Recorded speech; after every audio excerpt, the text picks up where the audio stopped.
Littleton Coin Company is ringing in the holiday season with daily deals. Visit littletoncoin.com for at least 15% off select products now through November 28th. Save on your favorite coins, such as Morgan Silver Dollars, Kennedy Half Dollars, commemorative quarters, and much more. But hurry, each day offers a new deal you don't want to miss. Visit us now at littletoncoin.com. That's littletoncoin.com. Littleton Coin Company, serving collectors since 1945. Okay, round two. Name something that's not boring. A laundry? Ooh, a book club. Computer solitaire, huh? Ah, sorry, we were looking for Chumba Casino. That's right, ChumbaCasino.com has over 100 casino-style games. Join today and play for free for your chance to redeem some serious prizes. ChumbaCasino.com. No purchase necessary. Void where prohibited by law. 18+ terms and conditions apply. See website for details. What's going on, y'all? This is Maurice, and you're now listening to That Will Never Work podcast. You can listen to us on iTunes, Google Music, iHeartRadio, Spotify, TuneIn, and a multitude of other platforms. You can follow us on Facebook, Instagram, and Twitter at Chisholm Group. Thank you very much for tuning in. Today I have a guest. This young lady I've known for quite some time. We've been able to watch each other grow from high school. We've also had the opportunity working in a professional level for a local insurance company here in the metropolitan area of Philadelphia. And we both have been able to congratulate and support each other as we've moved forward in life. She is a master certified professional life coach, a certified reflexology practitioner. She has her Bachelor of Science in Business Organization Development. She's a motivational speaker. So I wanted to introduce to you my sister, my cousin, I'm not sure, her Latoya Little. How you doing, Latoya? Yes. What's going on, Maurice? I sound like I do a lot. Yes, you do. Yes, you do. Yes, you do. Congratulations on everything that you got going on. Thank you. Thank you. You know, and I appreciate you coming on to That Will Never Work podcast. You know, and as you well know, this podcast, and for those who are not sure, was started because you know, you get tired of people telling you that's not going to work for whatever your ideas are and how you're trying to maneuver. You know, so Toya, just give people an idea of how you kind of maneuver through stuff like that, especially with everything that you've accomplished thus far. Well, I think a lot of times it's all based on your support system also, because you have people close to you and you be like, oh, they're going to ride for me. And as soon as you throw out an idea, you ain't got it like that, or I ain't never see you do it before. And it's like, Right. well, hold up, wait a minute. But I got the vision. It wasn't given to you. Right. So, even with some of the things I've done, nobody knows what some of those things are, or you don't know anyone personally. So first thing out their mouth is I have my own cousins. Right. Who you gonna motivate? Right. But it's like you have to still push on. If it's your dream, you got to push on despite the naysayers. So it's good if you can have a support system such as this podcast to say, hey, yeah, that's what they said, but this is what we say. We're here to support you.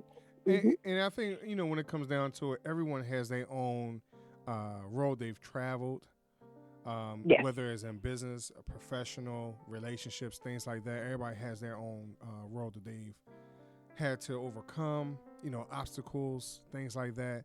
And so, the main thing of this podcast is just to say, hey, is that encouragement.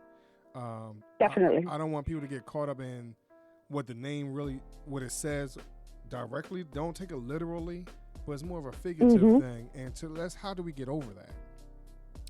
So Like you said, you Right. know, when people come to you and say, "Hey, Toya, like you haven't done that before," you know, what is that Mm-hmm. motivation? Like, what, you know, even beyond the support system, like how do you dig deep within yourself to even get to that point?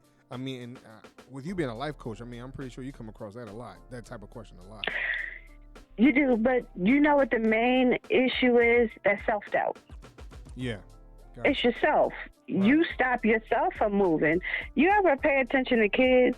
Mm-hmm. Their curiosity is just amazing. Nothing stops. You got the parents stop. Come here. Stop it. Right. But they're just so curious. Like, what is this? What is that? Right. And it's like you got to go back to your childlike state to say, this interests me to begin with. Mm-hmm. Why is this interesting me? You know what I mean? And when we become adults, we focus on everything that can go wrong. But just by chance, what if it goes right? Yeah. And it's that internal part that you got to lean on. And that's kind of difficult if you've always been, you know, following the naysayers. Well, that's not going to work. And that's thinking back to that childlike state. As a parent, your job is to protect that child. Right. So you're going to say no, no, no. And then we become friends that do that to our friends. Well, no, Right. no, no. Right. But what about that child that was still curious? That's how you learn the world. That's how you learn what you're good at. How you going to know if you don't do it? You got to try. And I think what comes down to that, I mean, I think that's a good analogy because what happens, and I can speak for myself with my own children, I come from my 40-plus-year-old self who has my own experiences. So sometimes you tend to be a little more conservative overall, you know, versus being a child. Like you said, like they're going to learn from their own experience. So their curiosity, you know, quote unquote, carry the cat type thing. So they need to be able to bump their head. They need to be able to fall and things like that and pick themselves up. Definitely. I have a 15-year-old son, and we were just talking not that long ago. And he said, Mom, I think you're the best mom. And I said, well, why is that, son? You know, the coaching part of me is coming out. Well, right. I'm also trying to make sure he expresses himself. You know, that's the speaker in me. You know, I need you to express this way. Imagine me as a mom, right? Right. Like, why is that, son? And he says, because you don't always say no. If ever I come to you and say, I want to try this, you say, well, go ahead. Let's see. Why do you want to try it? Okay, let's go for it. And he said, can I ask you, why is that? When my other friends' moms, they're not like that. Why are you different? And I said, well, for instance, my mom was afraid of the water. So she didn't want me to swim. So then I was afraid of water. Never had a problem with it, but because she was afraid, I was afraid. And then I realized, okay, I don't want to put that fear on my son, but I understand the fear. If you don't know what you're doing, you can seriously drown. Right. So I said, well, when it's my turn, I won't do that to my son. So when it was time for him to go to the pool, and I was like, yeah, he can go. Who's going to be there with him? Who's going to be there to show him how to swim? Who's going to be there? It ain't me, because obviously I didn't learn. I was still too scared. It ain't me. Somebody going to be there, and he has no fear of water. I still do. That's something I get over one day. But it ain't on the list right now. Well, you know what, Toya? I want to ask you this. Do you think that some of your schooling applies to that too? That mentality? Schooling as far as for an example, you know, you had the opportunity of going to one of a little more prestigious high school, even though it was a public school, but one of the more prestigious high schools here in Philadelphia, girls' high school.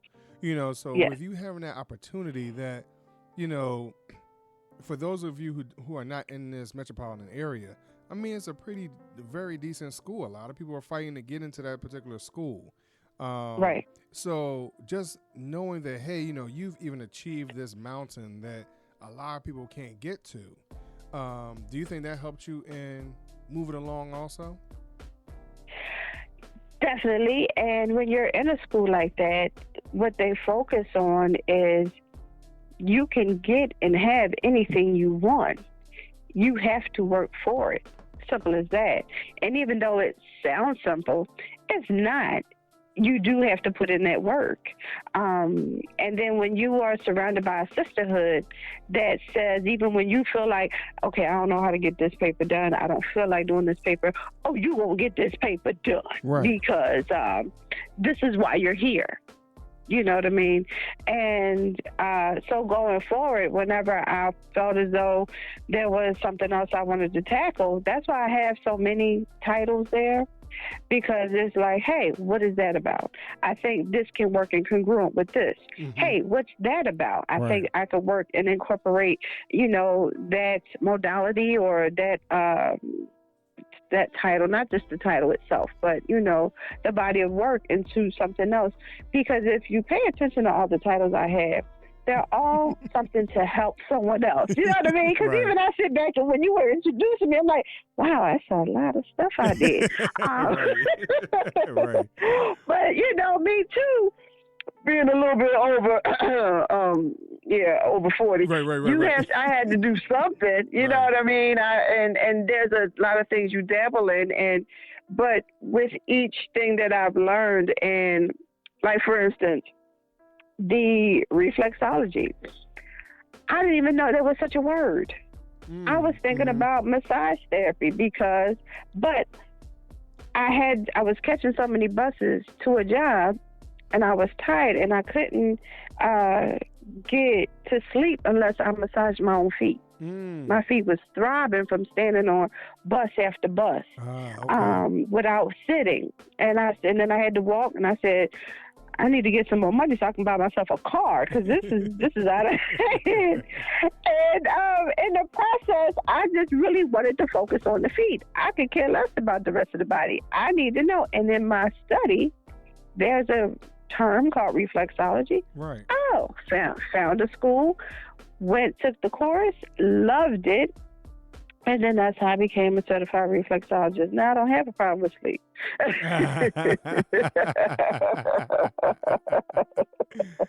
Nice. That's funny. I mean, so how did you even come across being a life coach then? That's a story there too. So basically, I'm in school to get my business degree, right? Okay. And I'm like, okay, well, what kind of business am I going to start? Because as I worked as a reflexologist, first thing out of people's mouths, well, do you do the whole body? No, that's why it's reflexology, not massage therapy. I'm not going to rub your back. I'm just got a thing against hairy backs. I just don't want to put no oil on a hairy back. Couldn't do it. Can't do it. That was my thought process. Not knocking anybody who has a hairy back, but I just can't see myself rubbing. But I was saying, what am I going to do? So what I did was I surveyed those who were closest to me. Okay. Because sometimes if you do something so well, you don't realize you're doing it. Right. That's just who you are. So when I took the survey, and my cousin said, you should be a therapist. And I said, well, I'm already in school for business. I don't have any more tuition money to go and be a therapist. She said, well, there's life coaches. I said, aha, there it is. So I found a certification course, and I took it. And then even in the course, they were like, you're a natural because you're just flowing through. And that's something else. When you do something so well, you don't realize it's a skill. It's a talent. You don't know it because that's just second nature to you. And that's how I became a life coach. And then I just recently, last September, became a master coach so that I can train and teach life coaching. So where are you finding this inspiration? I know it sounds as if like you're kind of falling into these opportunities. What's encouraging you to even take on these opportunities as they keep falling to your lap, or being even just refer like, hey, here's an idea, go ahead, won't you do that? And and you're trying to, as you're doing your research, it seems interesting and you're doing it. So what's encouraging you to even do that? It'll be my clients. It'll be, you know what, you do this so well. Why don't you teach it? If you teach it, I'll take your course. Ah, okay. You know what I mean? Or even when I was doing life coaching just by itself, hey, you should be a speaker. I have a client now who says, you know what, if I could put you in my pocket, I would, because you seem like a perfect cheerleader. You're always there to encourage me. When are you going to speak at your next event? Because I fell back from speaking a little bit, trying to focus on teaching how to code. Yeah, I wanted to be a teacher. I even hired a speaking coach to even help me further. You know what I mean? To help polish, always, because no matter what you do, you still want to learn on your craft. You want to perfect your craft. Right. And I told my speaking coach, I said, well, really, I'm going to move more further into teaching than coaching. And she said to me, I understand you want to teach more, because even as a teacher, you want to be able to speak in front of your students and make sure they engage and things like that. And she said, but I need you to continue to coach. She said, because even me speaking to you, I'm just opening up, speaking and telling you things, but I'm your coach. You have a gift. Your gift is coaching. So I would like for you to stay in that field as well as teach. And that's what I'm saying. So as I'm trying different things, I still have my support system or other people to say, hey, you still have a gift here. Don't forget to continue this here. Now, prior to them telling you it's a gift, did you even consider that it was a gift? No. No, that's what I'm saying. When you do something so well, you don't realize it's a gift. Right. And I'm going to tell you what made me think of it. You know how you have your crew, you got your friends, and everybody know who's the rowdy one, and things like that. So I have a friend named Zavi, and Zavi said to me, you realize you're not the rowdy friend. I said, yeah, that part I know. She said, she calls me the voice whisperer. She said, you're the friend when we're hype and we need to be calmed down, because you have a soothing voice, and you're the voice of reason. And I don't tell people what to do. That's the coach in me. I just present situations and say, okay, so, and after asking questions, so what are you going to do? How do you feel? And get them to calm down to make the rational decision. And from there, situations like that will happen. And that's just me being a friend. I'm not in coach mode, but I'm actually coaching. You know what I mean? So that's things like that for me, just being myself. And then, this is something that I'm doing. And that's who I surveyed. When I called my cousin Ryan, who told me I should be a life coach, she told me the same thing. So when I'm upset, I call you to calm down. I think you should coach people because that's what you do. And that's what makes you say, if I'm already doing it, why not study more about it? Why not make myself better? And if I can make a career out of it, why not? So how would you, in your opinion, suggest to those persons who do not have that influence of saying, hey, this is your gift, this comes easy to you, how would you expect for someone to even find that type of gift if they don't have someone pointing it out? But that's just it. What I always suggest, and these is part of my coaching program too, when I have people who don't know, I need to do something with my life and I don't know. If you have a team of people around you, I always say survey. Survey them and say, for those who are your friends, you should have friends. Most people do. If you have friends, say, listen, what is it that I do? Or what is it, if something happens, what makes you think to call me? And that'll give you a base point. You know what I mean? I surveyed about 10 people. I surveyed coworkers, and I surveyed my family and my closest friends. And when you may get different titles, but if you mesh, there's a common thread between the three groups. It should be. And then that's because it's who you are. Now, if you totally fake with somebody, you're not going to get the real answer. But if you're just who you are, you'll get it. You'll be able to put it together and say, well, and it'll stand out. You might have to write it down and look at it Right. and study it, and then it'll come to you. Now. And then if you don't know, you hire a coach, and that helps you figure it out. And that's a great segue for this next part, because as I read your bio, I've named all these titles that you have. You know, coach, practitioner, you know, motivational speaker, but you're still this other teacher, and I didn't know how to pronounce it. Reiki master teacher or Reiki. Reiki. Okay, can you explain that a little bit? Yes. So that's an energy healing. Okay. I learned that once again. You're like, how did you learn this stuff? While I was in school, to learn to be a reflexologist, there was a Reiki master in the class. Okay.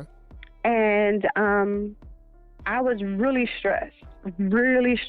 I was going through a divorce while I was in school. And I couldn't raise my arm past my shoulder. Wow.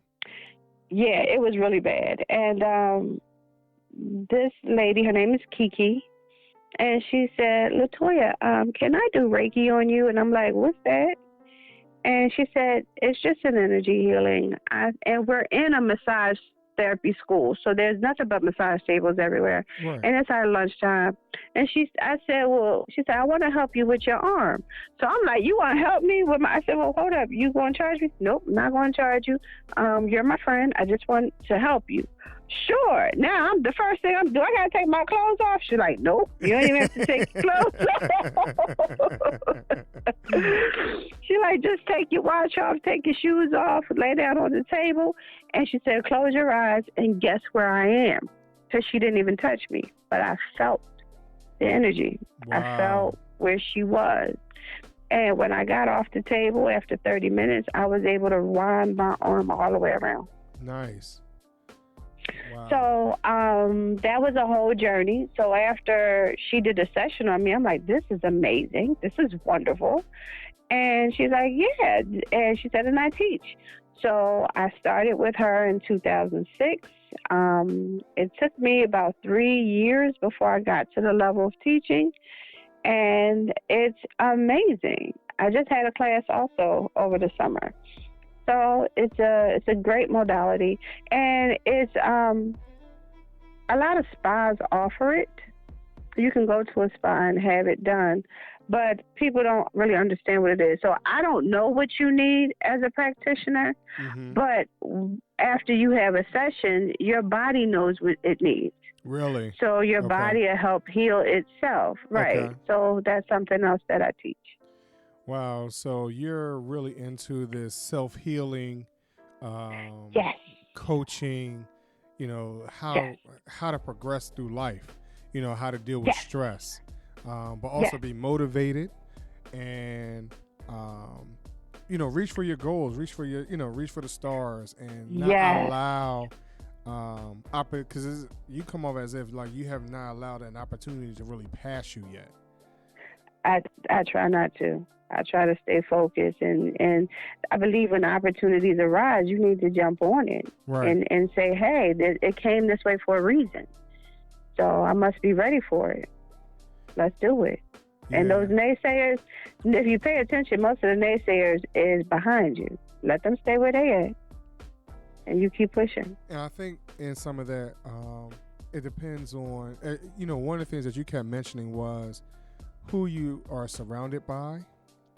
I have a lot of people who would like to really be entrepreneurs, but their spouse does not support them at all. And sometimes it's hard to get around that. Yes. Especially when you see that person every day and that's not their mindset. Right.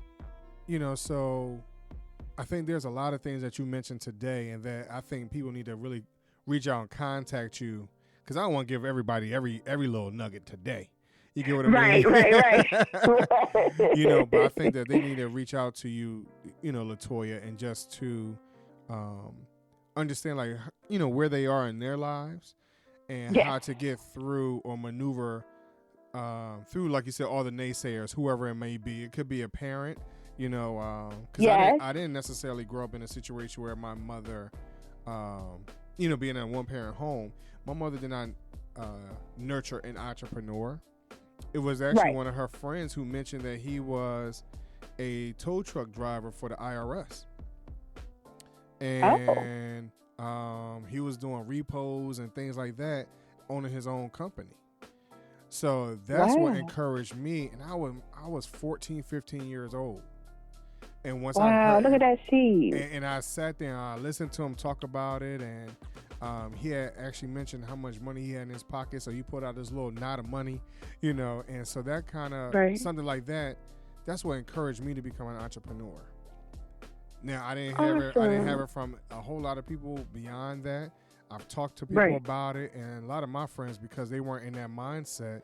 Again, public school, they're trying to get you or gear you to working that 9 to 5. Exactly. They're not trying to gear you Exactly. for that financial freedom. They're not gearing Right. you for employing other people. They just want you to be the employed, not to be Yep. the employer. So, Mm-hmm. I really want people to reach out to you, like, share, and subscribe this episode so other people can hear what you have to say too, Toya. Awesome. But before we go, do you want anybody to share? To follow you or anything, or where they can find Yes, you at? I'm on Instagram, Life Coach Latoya. You can find me there. I am on Facebook as just Latoya Little. But I share a lot of positive sayings, quotes, just to encourage you on whatever journey that is. If that's entrepreneurship, if that's even just making sure you're able to run your home. Right. For anybody that stay at home, you need to be able to start with yourself. Right. That mindset is everything. So yeah. So not only, I just want the listeners to know, not only will you be able to follow her on Instagram, as she said, as Life Coach. Would you say Life Coach Latoya? Yes. Yeah. And Latoya Little on Facebook. You can also Google her and find her website. But guess what, y'all? Y'all might be able to listen to her, have her own podcast. She might have her own segment on here. But, we'll talk about that a little later. You know what? We'll keep you in suspense. But Latoya, I want you to know that you're an inspiration to me. We've known each other for such a long time. Yes. And to see where we've come from and where we're going, it's going to be amazing. Yes, and I appreciate you too, Maurice. You are also an inspiration. You keep pushing. I appreciate you. Let's do it. All right, yeah, we will. We're gonna make this thing happen. Yes. So Latoya, I thank you very much for being on the show today. Thank you. I want everyone to like, share, and subscribe this episode. And make sure you follow Latoya on her social media. And tune in next week to That Will Never Work podcast with Maurice. Thank y'all very much. Peace.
Judy was boring. Hello. Then Judy discovered ChumbaCasino.com. It's my little escape. Now Judy's the life of the party. Oh, baby, mama's bringing home the bacon. Whoa, take it easy, Judy.